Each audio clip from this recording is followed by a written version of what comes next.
person potentially coming on. So thank you for coming today. It's lovely to see you both on Saturday morning. Got an Aussie contingency here today, which is nice. Usually all my work is 100% with Americans at the moment, so it's nice to have Aussie contingency today. So I know you two ladies have worked with me with readings as opposed to the sound component or the past life regression.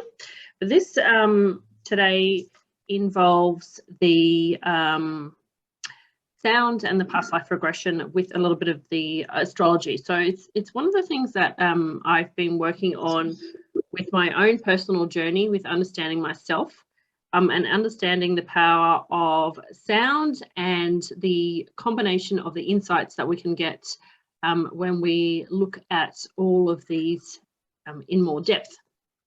So astrology has been one of the things that I have been interested in since I was a little girl, but never really knew how to take it more in depth other than when I was a kid. I used to read the newspaper astrology strips and, you know, your Dolly magazine and things like that to read the horoscopes and stuff like that. But in the last year, I've really been going in depth into it, but not like an astrologer would. So I just want to make that disclaimer. The information that I provide and always provide in any of my work is an analysis based on my understanding, and I really strip away the essence of it so that you don't need to be a professional astrologer to gain insights. And I think that's the most important thing, is to understand at a high level the insights that we can gain, and then take that further and use your own personal investigation. That's where I use the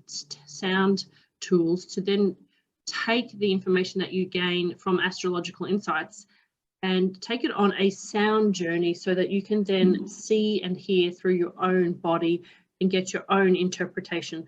So why I like this is because what we're doing is we're taking it from a literal or mental understanding of things into an actual physical bodily understanding, which is knowing. So that's the background of what where I take this from today. But basically what I wanted to do was to show you a little bit about the asteroid Juno and use myself as an example and explain the insights that I have been able to understand based upon Juno, and then tell you how we can take it further and make it a bodily knowing. And then I'll, if you guys ladies are interested, I'll grab your details and I'll walk you through an analysis of Juno for you so that you can walk away with some more information about yourselves.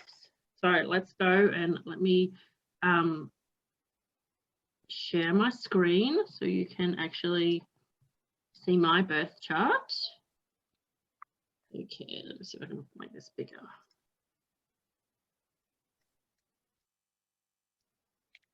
Okay. Can you see my chart now?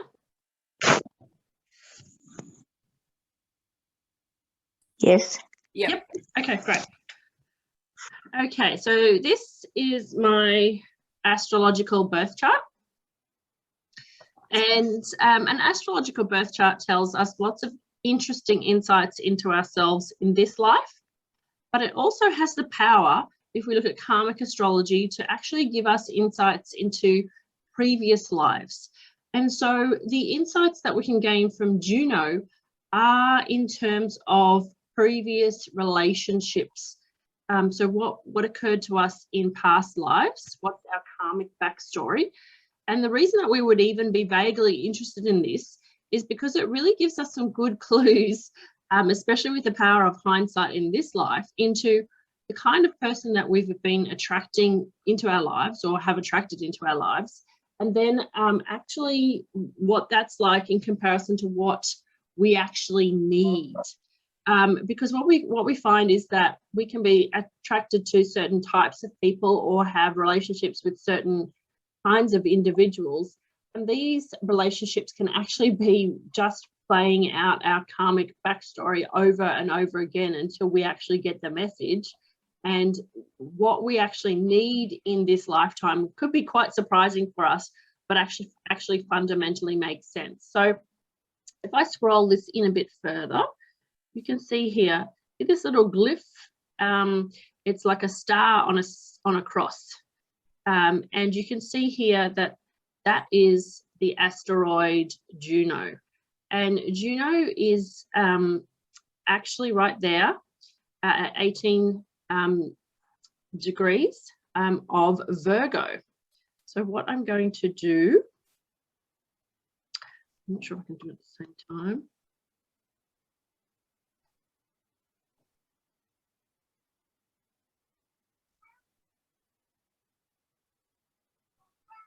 Not sure how, if I can keep that up for you.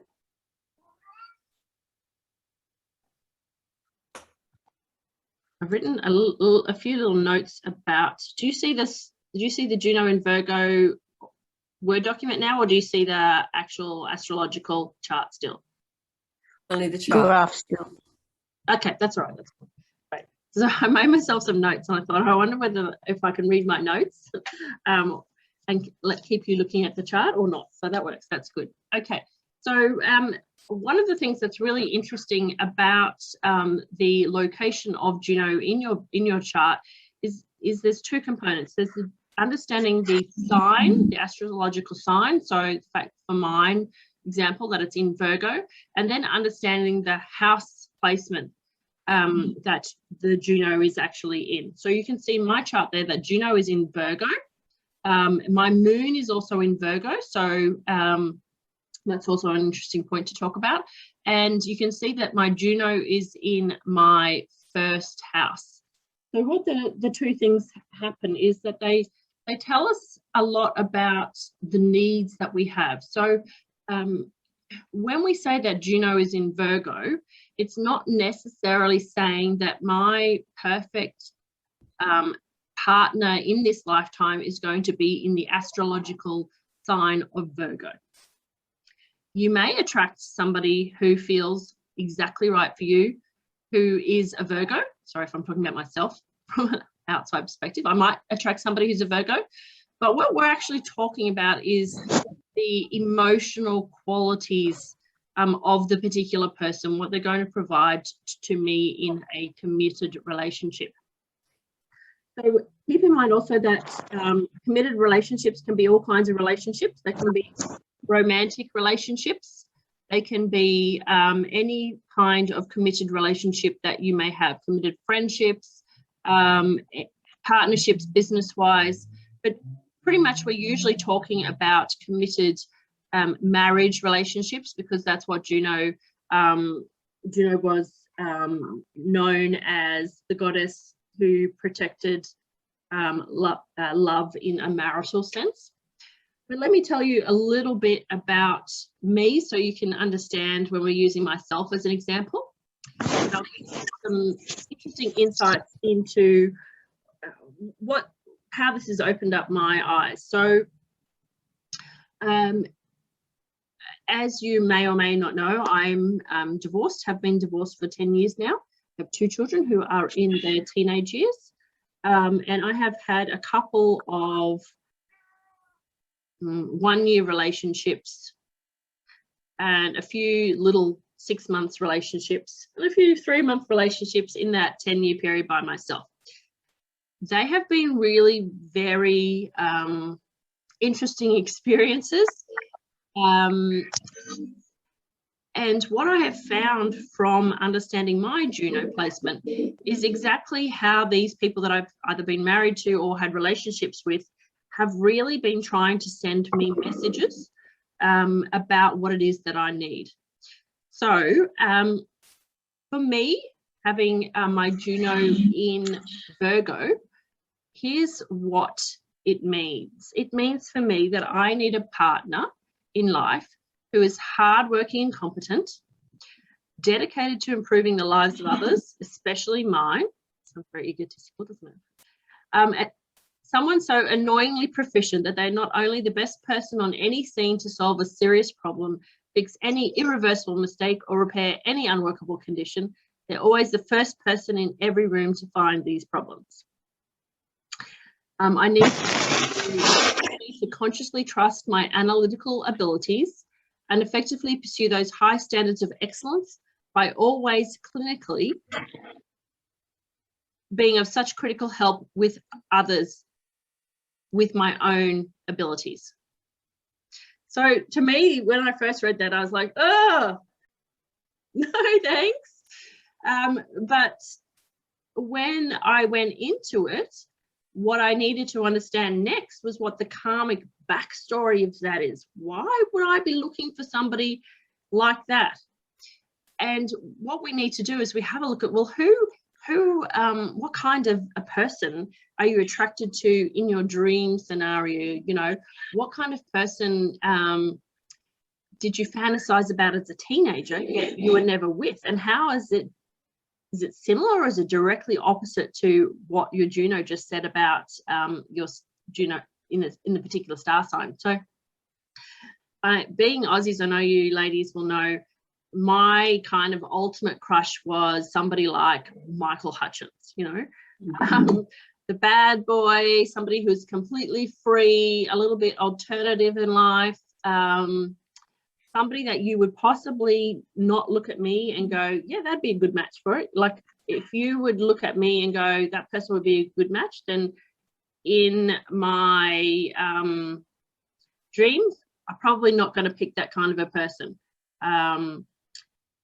I would have cut pictures out of people who you knew were going to be famously not loyal to their partners. Like think of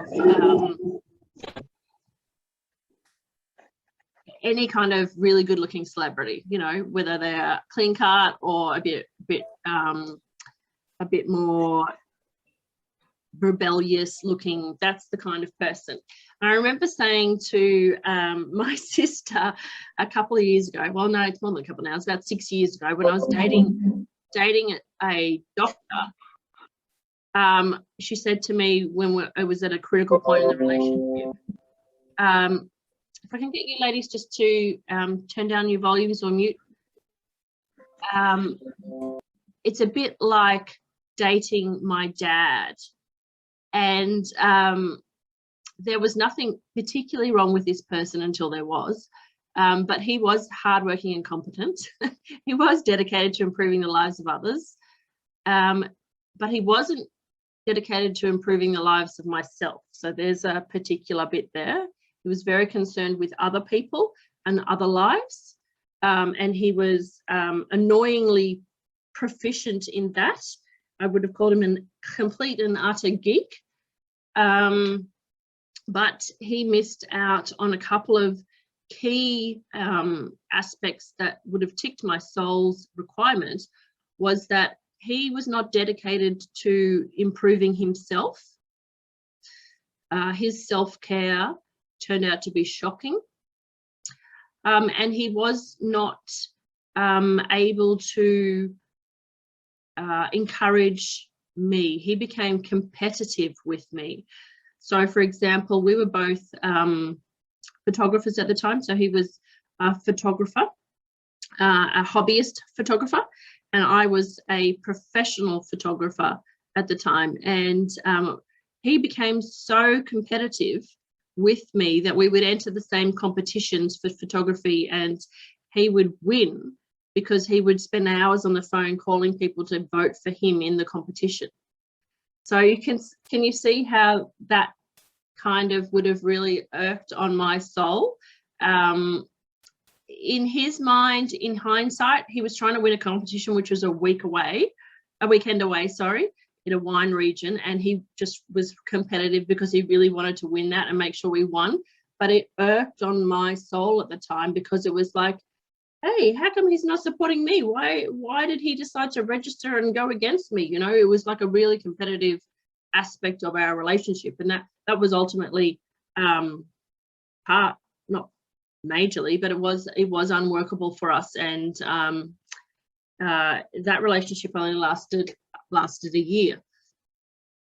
So so that's an interesting insight. The person that I was married to was hardworking and competent. He was dedicated to improving the lives of his clients also. He dedicated his life to all of his friends and his family, but not to us. So he was in a FIFO role, so fly in, fly out, and we saw him for 3 days to 5 days every month. The rest of the time he lived out in outback Queensland, and I was left with 2 small children 18 months apart to look after, to be, what was it, an 8-hour drive away from him. And so that relationship broke down when he put his career first over me. And you can see how, again, looking at that small insight, that it hasn't ticked all my boxes. I had to give up my career as a university lecturer and the opportunity to undertake a PhD due to his need to have his career needs met. And in hindsight, that's fine. That's just part of the challenges of defining 2 careers within one marriage. But he was hypercritical, and not critical in a positive improvement way, but as in a really quite nasty way. So my self-esteem dropped rather than improved. So you can see how that also didn't work with what I needed in a partner. So if we just leave that there and go, well, why is that important to me as a person? Then the issue is the karmic backstory. And so a Juno in Virgo's karmic backstory is a karmic backstory of a previous spouse whose obsessive commitment to their own occupational fitness or constant criticism of yours not only kept you from pursuing the technical training your dream job required, but from living up to your potential and becoming that highly skilled specialist the world desperately needed. Your former life spouse was the practitioner you longed to be. In fact, because you were made to feel so physically useless and mentally inept by the unrealistic demands of such a hard-to-please spouse in your last incarnation, this Virgo Juno is now insisting you choose a partner who makes a habit of making sure you feel essential to the quality of their everyday life in this one. You can see how my marriage did not fit that category at all. This means a validating, not nitpicking significant other who, unlike yesterday, praised your thankless devotion to duty, utilizes your technical expertise, and prioritizes your health on a daily basis. They must not find fault with them as an excuse to micromanage you. This person in this lifetime sees you as their ideal physical partner, not their perfect makeover project. I even dated a personal trainer. That was my most recent date 2 years ago, who I was their perfect makeover project. So hilarious. Your spouse must be someone who not only recognizes your intellectual prowess and overlooks your human imperfections, but gets you to do the same for yourself. Understandably then, for any romance to go the distance in this lifetime, your lover doesn't actually have to be perfect, just willing to take the time each day to remind you that you are for them. So for me, I really sort of didn't also realize a lot about how important words of affirmations were for me in terms of your love language until this year. I never really thought I needed to hear it, but this year there have been a lot of triggers for me that show that that is a really important thing for me. So if we also then go to see what does Juno in the first house mean? So because Juno is in my first house, the first house is the house of you. It's your physical body, appearance and identity, personality and physical approach, personal growth and development, and birth and early childhood issues. So with Juno placed in this first house, it means with this placement, your committed relationships are essential to the development of your personal identity and physical self-image in this lifetime. So that's interesting. I'm just going to stop sharing now. So you can see how that gives me quite a lot of insight. And it wasn't until I read the first house placement that I realized, like, I've been single, as I said, for most of the last 10 years in my life. And I've got to the point now where I was like, you know, I don't think I can risk another disastrous relationship. I'm quite happy by myself. But it's when you look at your Juno placement that you go, oh, okay, well, if I decide not to go and try attempt again to have any other relationship that's committed, that fulfills my soul's requirements to be seen and to be heard in this lifetime, then I'm fundamentally rejecting a part of my soul's growth in this lifetime.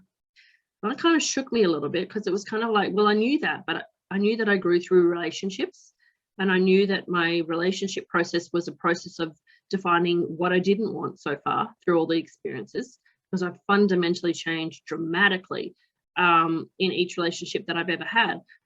But I really didn't want to hear that answer, if you can understand that. I really was quite happy with just staying in my little silo. I'm quite comfortable in my silo. So the next piece of that for me, which I'm going to have to investigate further, because unfortunately there's nobody that does a Juno past life regression other than me, is for me then to go in and have a regression and actually experience through my own two eyes, through my own sense and knowing, to be taken to the point of time to see that past relationship. But there's one thing that I think that is more powerful than astrology, and that is you can get a level of understanding with reading that, and I guess internalizing that and thinking, shit, is that what that really means? But then going, you know, to actually believe it, that in an aspect that takes it real into your real life. What I've experienced with past life regressions is that once you see it in a regress state and you understand the exact circumstances and the people involved in the previous incarnation, it becomes non-negotiable in your life. That's when actual real change happens, and you have the actual, not only the motivation and the desire, but you're able to then take it forth and do what you need to do. And that's what we see that's really, really profound in the life, is to be able to take it that step forward and say, okay, well, I know this, but to translate it into reality, into your life. And so one of the things that we do in the Juno series is also we do a card reading, and you're not going to be able to see it very well because I've got the background on, but I pulled 3 cards today to ask me to see how the cards could tell me about the past relationship that I had that affected me karmically. First card that came up was show self-respect. So in the past relationship, I didn't show myself any self-respect, and that was heightened in the complication because the partner didn't help me show myself self-respect, and they didn't show me respect either. I didn't have any support. So this is reinforcing the analysis, the Juno analysis. And I got the upside down, it's a no card, which meant I forced things and tried to make relationships happen and work where I shouldn't have. So that was the extra insight that I got today from doing the cards associated with that. And so if I was you and you had this set of circumstances, and after we did a past life regression, then the third session, so what we do is we do discussion and analysis of the chart, then we go into the card reading, then we do the actual regression, and then the final thing after the regression 2 weeks later is that we go through and then we do a sound healing to remove any emotions that came up. So for me, we would be focusing on relationships, using the oils for the relationships, but in specifically for, you know, when you don't have people show you self-respect show you how to show your own self-respect and don't show you respect. A lot of time you can come up with shame because they shame you for things in their lives and your life. So we work on, if we were doing myself, we would work on shame, for example. We would work on not being seen, heard, and not being supported. So that's just to give you an insight if I was using myself in the Juno analysis, what I would do.